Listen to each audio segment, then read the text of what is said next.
അസ്സലാമു അലൈക്കും വറഹ്മത്തുള്ളാഹി വബറകാതുഹു. അവരുടെ കൂട്ടത്തിൽ ഒരു ആളുണ്ടായിരുന്നു. ഉമൈർ ബിൻ വഹബ് എന്നാണ് അദ്ദേഹത്തിൻ്റെ പേര്. അദ്ദേഹത്തിന് ദൂരെ നിന്ന് നോക്കി ശത്രുവിൻ്റെ ആൾബലം, ആയുധബലം തുടങ്ങിയ കാര്യങ്ങളൊക്കെ മതിച്ച് ഗണിച്ച് മനസ്സിലാക്കാൻ കഴിയുന്ന ഒരു കഴിവുണ്ടായിരുന്നു അദ്ദേഹത്തിന്.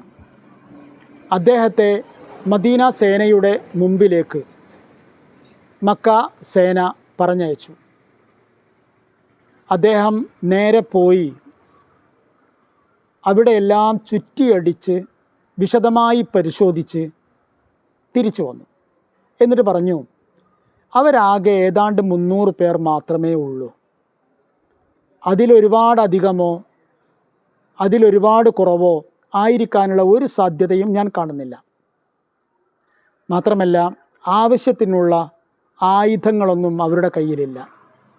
മാത്രമല്ല, ആവശ്യത്തിനുള്ള വാഹനങ്ങളും അവരുടെ കയ്യിലില്ല. അത് കേട്ടപ്പോൾ അബൂജഹൽ ചോദിച്ചു, അവർക്ക് ഒളിപ്പോരാളികളുണ്ടോ? അതായത് ഗറില്ല ആക്രമണം നടത്താനുള്ള ഒളിപ്പോരാളികൾ.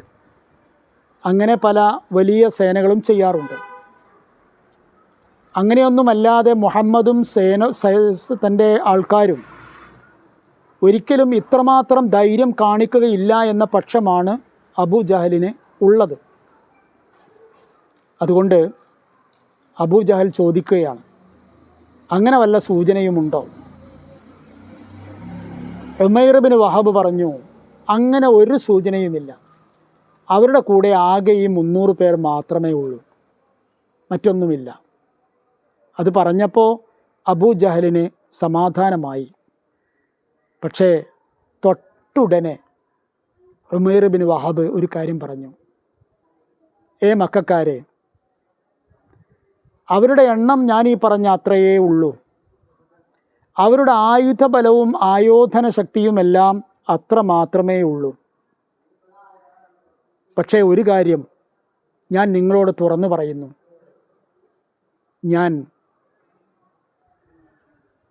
വലിയ വിപത്ത് നിങ്ങളെ വട്ടമിട്ട് പറക്കുന്നതായി ഞാൻ കാണുന്നുണ്ട്. തഹ്മിലുൽ മനായ, മരണങ്ങൾ ചുമന്നു വരുന്ന ഒരുപാട് പരീക്ഷണങ്ങൾ നിങ്ങളെ വട്ടമിടുന്നുണ്ട്. അവരിൽ ഒരാൾ നിങ്ങളിൽ ഒരാളെ വധിക്കുകയാണ് എങ്കിൽ തന്നെ അതെത്രമാത്രം വലിയ മാനക്കേടാണ് നമുക്കുണ്ടാക്കുക. ആയതുകൊണ്ട് എന്ത് ചെയ്യണം, നിങ്ങളൊന്നുകൂടി ആലോചിച്ചോളൂ എന്ന് പറഞ്ഞു ഉമൈർ ബിൻ വഹബ്. അബൂജഹൽ ലഅനത്തുല്ലാഹി അലൈഹി പക്ഷേ അതൊന്നും കേൾക്കാനോ അതിനെക്കുറിച്ച് ചിന്തിക്കുവാനോ ഒന്നുമുള്ള ഒരു മാനസികാവസ്ഥയിലായിരുന്നില്ല. അന്ധമായ വിരോധം അദ്ദേഹത്തെ കീഴടക്കിയിരിക്കുകയാണ്. പക്ഷേ ഈ വാർത്ത സംഘത്തിലുണ്ടായിരുന്ന മറ്റു പ്രധാനികളെ ചിന്തിപ്പിച്ചു. ഒന്നാമതായി ചിന്തിപ്പിച്ചത് ഹക്കീം ബിൻ ഹിസാമിനെ തന്നെയായിരുന്നു. അദ്ദേഹത്തെക്കുറിച്ച് നമ്മൾ നേരത്തെ പറഞ്ഞല്ലോ, ബുദ്ധിയും ചിന്തയും എല്ലാം ഉള്ള ആളായിരുന്നു അദ്ദേഹം. അദ്ദേഹത്തിന് എന്തൊക്കെയോ പന്തികേട് തോന്നി. അദ്ദേഹം മക്ക സേനയുടെ 2ാം നായകനായിരുന്ന ഉത്ബത്ത് ബിൻ റബീഅയെ കണ്ടു. ചെന്നുകൊണ്ട് പറഞ്ഞു, ഉത്ബ, ഈ യുദ്ധം നമുക്ക് നഷ്ടമായിരിക്കും. എൻ്റെ മനസ്സ് പറയുന്നത്, നമ്മളിവിടെ ആരെയെങ്കിലും കൊല്ലുകയാണ് എങ്കിൽ തന്നെ നമ്മൾ കൊല്ലുന്നത് സ്വന്തം സഹോദരനെ ആയിരിക്കും, അല്ലെങ്കിൽ സ്വന്തം പിതാവിനെ ആയിരിക്കും, അല്ലെങ്കിൽ സ്വന്തം ബന്ധുവിനെ ആയിരിക്കും. ആയതുകൊണ്ട് ഈ യുദ്ധത്തിൽ നമ്മൾ എത്ര വിജയിച്ചാലും അക്ഷരാർത്ഥത്തിൽ നാം വിജയിക്കുകയില്ല. അതാണ് എൻ്റെ അഭിപ്രായം. അതുകൊണ്ട്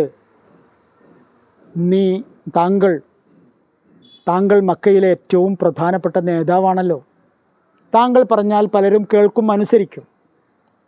പ്രത്യേകിച്ചും അബൂജഹലിനോടൊക്കെ എന്തെങ്കിലും പറയാനുള്ള കഴിവ് താങ്കൾക്കുണ്ട്. അതുകൊണ്ട് താങ്കൾ ജനങ്ങളോട് ഈ കാര്യം പറയാൻ തയ്യാറാവണം. എന്നിട്ട് യുദ്ധത്തെക്കുറിച്ചുള്ള തീരുമാനം പുനഃപരിശോധിക്കാൻ പറയണം. ഉത്ബ മനസ്സുകൊണ്ട് കണക്കുകൂട്ടി പറഞ്ഞു, ശരിയാണ് ഹക്കീം, ഈ യുദ്ധത്തിന് യാതൊരു അർത്ഥവുമില്ല. അത് പറഞ്ഞതിന് ശേഷം ഉത്ബ ജനങ്ങളുടെ മുമ്പിൽ എഴുന്നേറ്റ് നിന്നു. എന്നിട്ട് കാര്യങ്ങൾ പറഞ്ഞു. നമ്മൾ വളരെ വേദനാജനകമായ ഒരു യുദ്ധത്തിനാണ് ഒരുങ്ങിയിരിക്കുന്നത്. ഈ യുദ്ധത്തിൽ നമ്മൾ എത്ര വിജയിച്ചാലും അത് വിജയമാവില്ല. ആയതുകൊണ്ട് നമുക്കൊന്നുകൂടി ആലോചിക്കാം. ഉത്ബ ഹക്കീം ബിൻ ഹിസാമിനോട് പറഞ്ഞു, നീ പോയിട്ട് അബൂജഹലിനോട് ഈ കാര്യം പറയൂ. ഹക്കീം ബിൻ ഹിസാം നേരെ ചെന്ന് അബൂജഹലിനോട് ഈ കാര്യം പറഞ്ഞു. തൻ്റെ അഭിപ്രായമായിക്കൊണ്ടല്ല, ഉത്ബ ബിൻ റബീഅയുടെ അഭിപ്രായമായിക്കൊണ്ട്. അത് കേട്ടപ്പോൾ അസ്സലാമു അലൈക്കും വറഹ്മത്തുള്ളാഹി വബറകാതുഹു.